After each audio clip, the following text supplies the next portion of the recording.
Satyabama Institute of Science and Technology, Chennai and Sriperumbudur. Dindigul மாவட்டம் பூசாரிப்பட்டியில் நடைபெற்ற மீன்பிடி திருவிழாவில் சுமார் 5000த்திற்கும் மேற்பட்ட கலந்து கொண்டு மீன்களை அள்ளி சென்றனர். அந்த காட்சிகளை பார்க்கலாம்.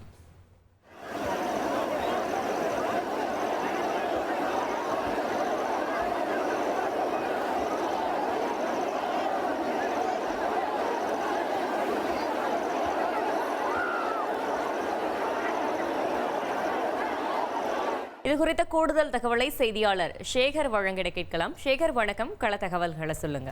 திண்டுக்கல் மாவட்டம் நத்தம் அருகே சிறுகுடி ஊராட்சிக்கு உட்பட்ட பூசாரிப்பட்டியில் 50 ஏக்கர் பரப்பளவில் தாமரை கண்மாய் உள்ளது. இங்கு ஆண்டுதோறும் கண்மாயில் நீர் வற்றியவுடன் ஊர் சார்பில் கண்மாயில் உள்ள அனைத்து மீன்களையும் சுற்றுவட்டார பொதுமக்கள் அனைவரும் கட்டணம் ஏதுமின்றி பிடித்துக் கொள்வதற்கு அனுமதி அளிக்கும் சமத்துவ மீன்பிடி திருவிழா நடத்துவது வழக்கம். தற்போது கண்மாயில் நீர் குறைந்ததால் மீன்பிடி திருவிழா நடத்த முடிவு செய்யப்பட்டு அறிவிப்பு செய்யப்பட்டது.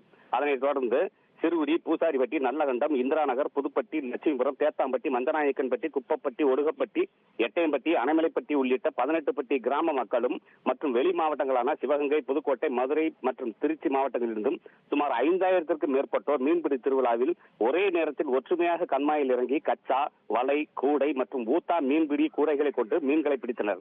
இதில் ஜிலேபி, குறவை, ரோகு, பாப்லெட் உள்ளிட்ட பல்வேறு வகையான மீன்கள் கிடைத்தது.